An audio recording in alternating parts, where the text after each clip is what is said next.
TOHO, Connected Knowledge. Hello, I'm your host, Mario Chiesa. I'm the Executive Director of TOHO, Nova's Tourism and Hospitality Platform. TOHO's vision is to be an international, multidisciplinary, innovative and impactful platform that is a reference for research and education in tourism and hospitality and creates value for its ecosystem by leveraging the capabilities of Nova schools. This is the TOHO podcast, where experts meet and debate how to connect at the service of tourism and hospitality. Every episode, we will discuss one specific topic with an industry, market expert, and an academic expert. Reach us on Twitter at NovaUNL or Facebook and Instagram at Universidade Nova Lisboa, or visit our website at toho.unl.pt. Today's podcast will be about gastronomy and nutrition. So today's podcast is about gastronomy and nutrition. I would like to welcome our guests here today. Thank you very much for your availability, Joana Lucas and André Magalhães. Good morning. Joana Lucas holds a PhD in anthropology. She conducted extensive field work in Mauritania, Morocco. She's currently a postdoctoral fellow at the Foundation for Science and Technology, developing a research on the effects of the classification of the Mediterranean diet and intangible cultural heritage by UNESCO, taking as case studies the localities of Tavira, here in Portugal, and Chefchaouen in Morocco. Mediterranean diet, Joanne, definitely something that is going to come up in our conversation today. In 2017, she was responsible for a course on anthropology of food, where she also promoted several summer schools on food and anthropology. She's responsible for the course Portuguese Gastronomy and Culture, and I hope we'll have the chance to get more into detail on that subject as well. André, at his turn, is a chef at Taberna de Rua das Flores, one of Lisbon's most celebrated restaurants. Just this past year, along with his partners, André reopened Quiosque de São Paulo, which is actually the oldest food kiosk dating back from 1870. He was previously also chef de cuisine at the prestigious Lisbon Press Club. He's a regular at international food and wine summits, where he learns and shares the trick of the trade through conferences and show cooking sessions. As a journalist, André writes about food and wine matters for several national and international publications. He's also a member of FIJEV, the International Federation of Wine and Spirit Journalists and Writers, and an international judge in wine and olive oil competition. He has conquered the Taster Trophy at the Concours Mondial de Bruxelles. André holds a postgraduate in food science and teaches in Masters of Food Science as well, and as a lecturer he's held talks and master classes about food history and food culture, a subject we would like to extensively address today. So welcome again. Thank you. Joana and André, I'm gonna ask the lady first, obviously. Where does this passion for gastronomy come from? Can you tell us a little bit about, how that grew on you? Okay, so first, thank you for the invitation, for being here today. I think it all started because, of course, I love to eat and I love to cook as well.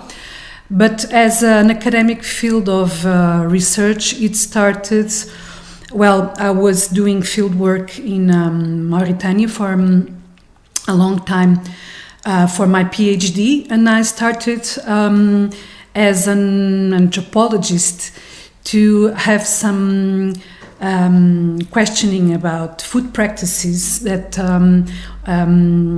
were related to people's daily life in Mauritania, which is a very, of course, as any other country, has very things that are related to food practices that are very specific, like fish consumption and etc. And I was started to think that it would be interesting to go deeper on those questions related to how people related to food, and with questions such as scarcity and abundance of food resources. So when I finished my PhD, that had nothing to do with food, I started to think how I could combine anthropology and food, and then I started to create a project that was mainly departed from the classification of the Mediterranean diet as intangible cultural heritage by UNESCO in 2010 first, and then in 2013 with Portugal on board. And I started to think that was a good starting point to understand how this idea, this general idea of Mediterranean diet could apply to all those different countries such as Morocco, Portugal, Spain, Greece, Croatia, Cyprus, etc. So I've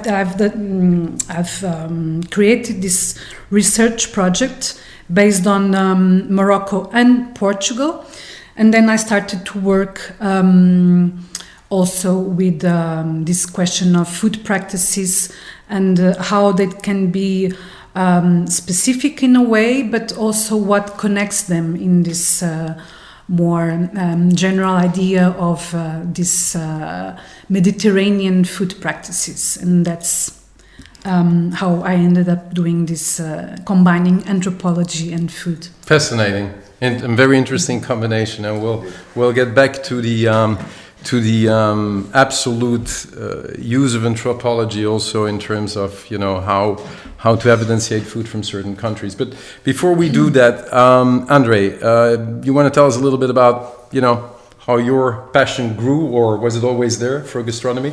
I'll try to make a long story short, but yeah, it's been there for a long time, ever since I was a child.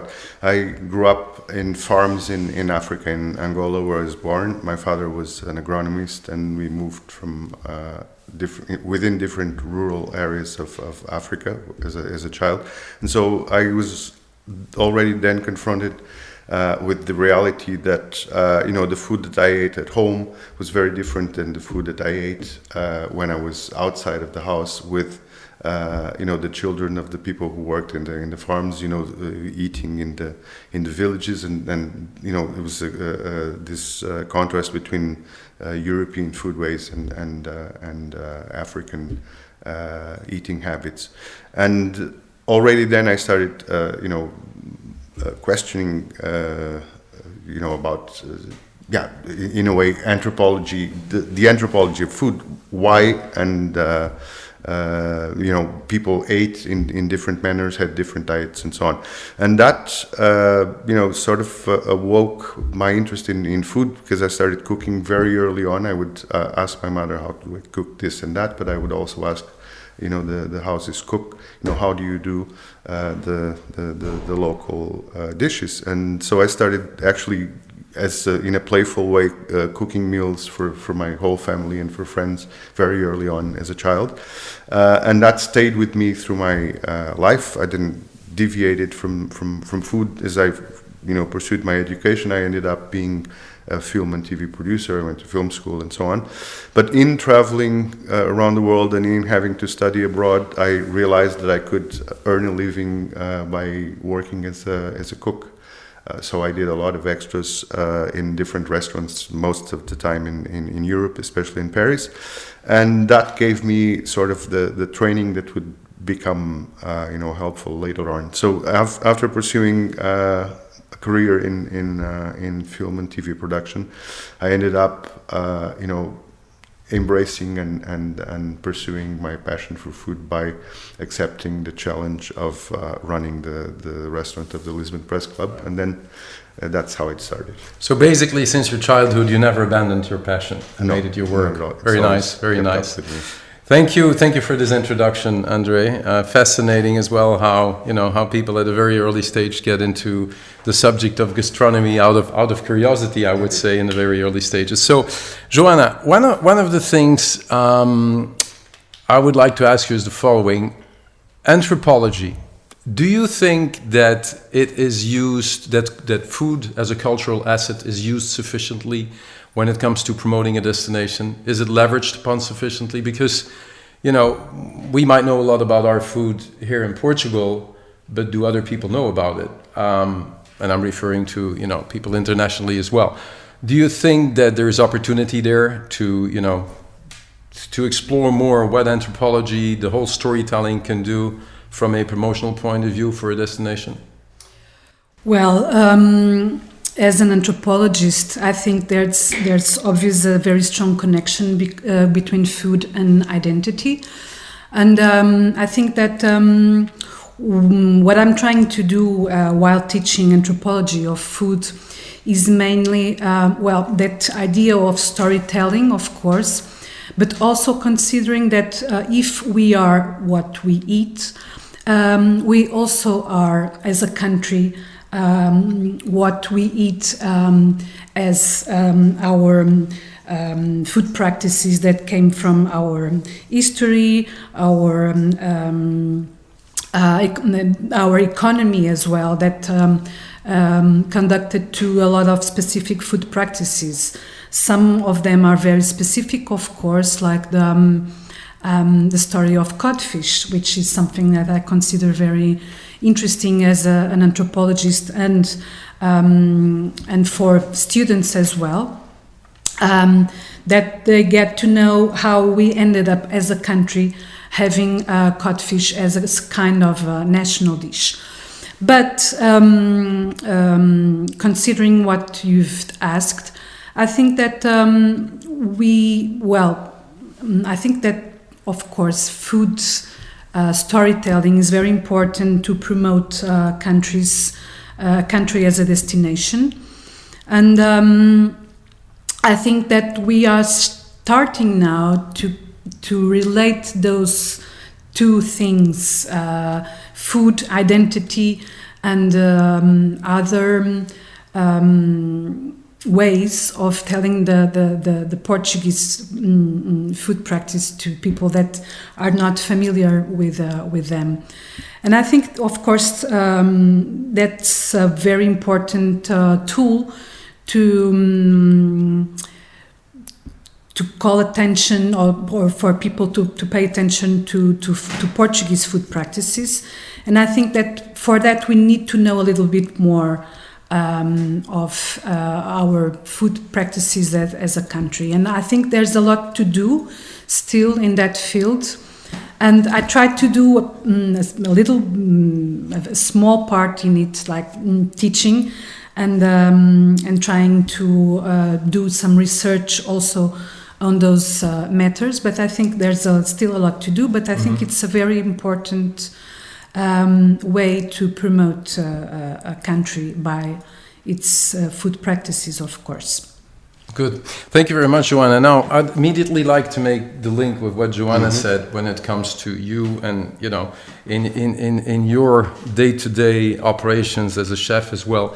Do you think there's an opportunity to sort of leverage on the heritage and educate people more extensively about it? And when I say people, I mean the professionals themselves or those that aim to become chefs. Do you think as well, such as Joana mentioned, that there's a lot to be done in that field? I absolutely agree. I think that it's even essential that, in the pursuit of, better promoting our gastronomy, we give an emphasis on, the importance of food culture as a whole. I think that food history and food culture should be almost enforced into the curricula of anyone who wants to do anything with gastronomy. A lot of the students who go to culinary school will learn about the technical aspects of the trade, but there is very little emphasis given to the actual context in which we work, which obviously has to do with our food culture. Therefore, I think that if we spent more time and if we valued food culture as an essential aspect of the training of culinary students, we would be able to achieve a lot more, for sure. Right. And who would you see as key players? I mean, obviously our platform touches upon the different faculties within NOVA. I would imagine there's opportunity there to help the sector in terms of combining efforts between, people like Joana, Absolutely. Professionals like yourself to work together and there's make these kind of progress. There's a huge potential in that. And of course, I think that the different departments within NOVA would perfectly be able to come together in supplementing the need for that. For instance, in my case, as a guest teacher for the Masters in Food Science, I was actually teaching Portuguese food history there, and teaching people about the traditional foodways and the traditional products and so on. And so I think that there is work that can be complementary and that can actually add value to each of the different areas of study, and that can be obviously applied into the professional outcome of food industry related curricula. For sure. Interesting and exciting to know that there's a lot of opportunity in that field. Joana, actually, you when I was introducing you, I was referring to the courses that you're giving in anthropology and food and culture. Who is your audience during these courses? I mean, share with us a little bit who has been attending that, because actually that's somehow, some groundwork that you did there, just to understand who has been attending, who has been interested. Well, in following these courses. For the summer courses, they are open to everyone who wants to attend. So it's a very diversified audience. I think I had students, anthropology students, I had cooks, people from other scientific areas that are not related immediately with food and gastronomy wanted to attend as well. So I think there is a large and diversified audience that wants to know more about food identity, food history, food practices. And I had that for all these 5 years already. So I think there's a lot of work to do in that subject, because I think there's really a lot of people interested, and I think that's been a growing interest in food practices. And but yeah, I think it's a very diversified audience that I had for all this. I think what you're saying is also confirmed by the fact that there's never been more food programs in the world being visioned by millions or perhaps billions of people. And actually, this brings me to a point which is related to the promotional aspect and how food and beverage and traditions can be used as a promotional asset, because you mentioned it as well. Travel and food are extremely connected. Indeed. Right? So one thing that and this is a little bit based on personal experience as well, I always found, regardless from the country, that there seems to be a lack of aggregation when it comes to leveraging food and food traditions and with the promotional aspect of a destination. It seems that those that are in gastronomy do their own thing, those that are on tourism do their own thing. Now, there might obviously be exceptions to the rule, but do you think there's more room for synergy, for aggregating efforts? Whether it is, you mentioned earlier to me before we started the podcast, you go around, you're very savvy when it comes to international venues, but you have specialists of that sector. Would there be room to combine, for the gastronomy sector to sort of combine efforts with the tourism sector? Absolutely. I absolutely believe in that. I think that there are lots of touching points and common interests, and it would be desirable that maybe in the future, in concerting and in envisioning different promotional strategies, whichever entities would endeavor to do that, would take that into consideration. I think that more and more we should establish complementarity between the two fields of work. In my particular case, and from my experience, when I do presentations abroad, people are as keen on learning about the history and the foodways and the context in which the dishes that I'm presenting exist more than the techniques that are used in preparing those dishes. So I think that the storytelling aspect of the gastronomic content is very, very important. If we want to really leverage the Right. interest of the international. Would you say there's specifics, and this is a question to the both of you, there's specific subfields within gastronomy where already more extensively, travel and gastronomy are connecting, whether it's in the promotional aspect internationally or even locally? I'm thinking of wine, for instance. Sure. You see more and more vineyards that also have, small hotels, boutique hotels being built. So I would imagine there's a value on both sides, right? Yes. I mean, There is, and that's funny that you touch on that subject, because my wife is a wine producer, and at the wine estate we are starting this food and wine program where we generate content on both fields for the people who visit the estate and stay there. So there's a small wine hotel, and for the people who visit the estate, there's more and more interest in the food and wine programs that we're starting to propose. So there is definitely an audience, and there is definitely interest in that field, and it has great potential in terms of drawing the interest of visitors. For sure. At the end of the day, we always get back to content, right? I mean, it's all about content building and what the storytelling is about. What do you think, Joana, are other opportunities when it comes to within the broader picture of tourism, of a destination? And obviously, we like to showcase Portugal because, we love this country. We know what's available there. What are the other areas when it comes to gastronomy and nutrition where you see touch points with the tourism industry, where you say, here, this is under leverage, there could be done more beyond what we've been telling about the storytelling? Is it also using, for instance, the expertise of professionals like you within certain context, or any other ideas of where, Well, I don't know. I think food tourism is something that it's pretty much common these days. Like, people like to travel. One of the main motivations for traveling is to try different food.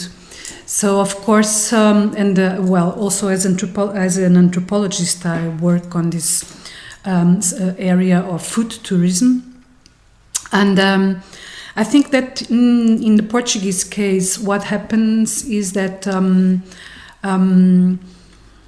it's difficult to have those key gastronomies like we can find in other countries, that we can identify them by their foods. And there are some cases where it's very obvious to do that exercise, that you can really relate a country to a specific dish or specific gastronomy or specific food. In the Portuguese case, I think it's very much difficult exercise, but I think that's really what is interesting about Portugal. Sorry to now. interrupt you, but why is it a difficult exercise? Because it's more about diversification, that is regional. Because I think we don't have something that we can call a national dish, okay, or national sort of related ingredients that could be combined to this idea of a national identity related to food practices. But that's the same reason why I think it's a very interesting exercise to do.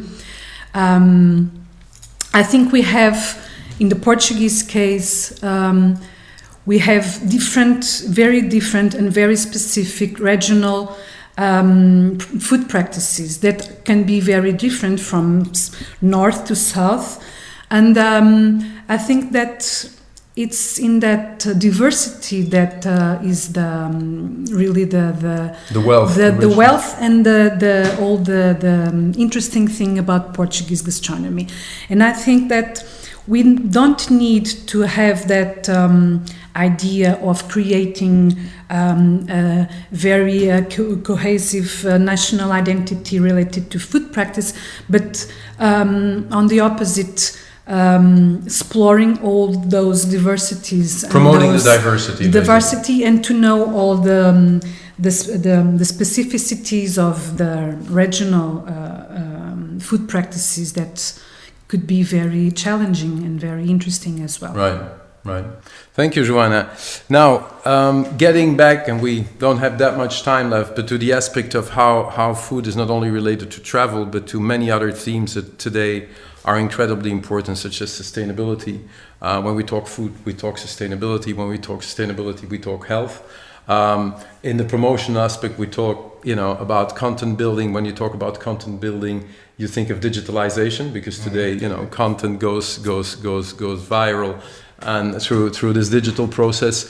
What do you think, André, lacks as well, and where again, partnerships between, our platform, the university, professionals, in which fields do you think more should be done on the theme of gastronomy? Is it sustainability? Is it, in the field of digital transformation because of the reasons that we mentioned, content building? What do you think are the priorities here for efforts to be aggregated? Yeah, well, aggregation is the key word, really. I think that it's a multidisciplinary scope, where if you work on the aggregation of value from the different areas, you can come up with a very rich and tangible final product. Therefore, I think that if you aggregate knowledge, food culture with best practices, with ecological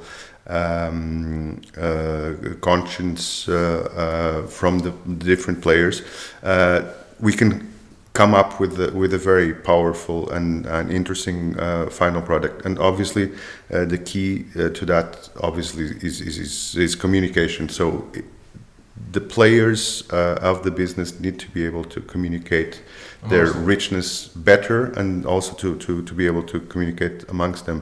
So when I present, or when my waiters present a dish from our slate, because we don't have a menu, we just have a slate.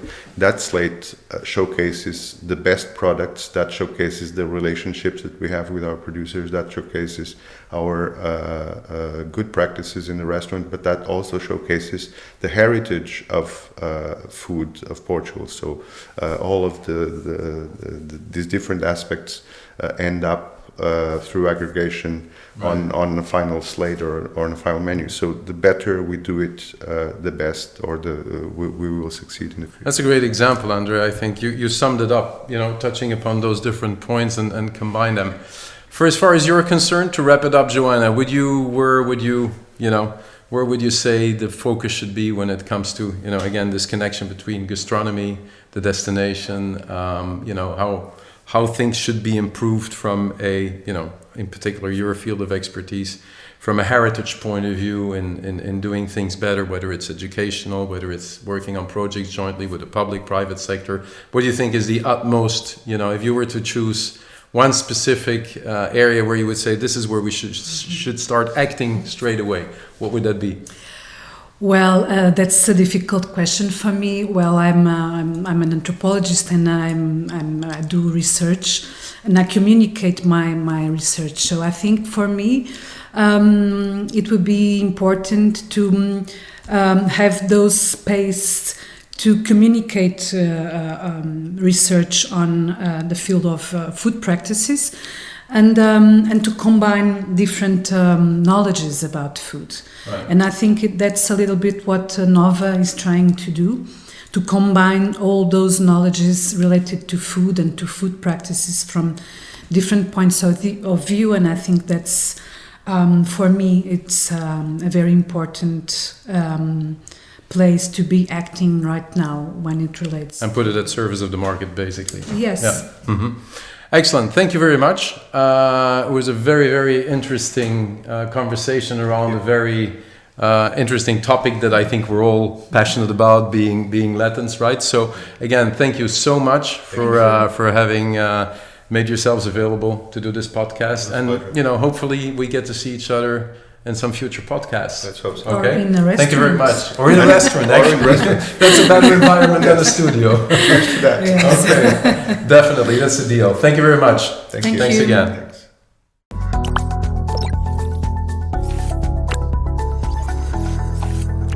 TOHO, Connected Knowledge.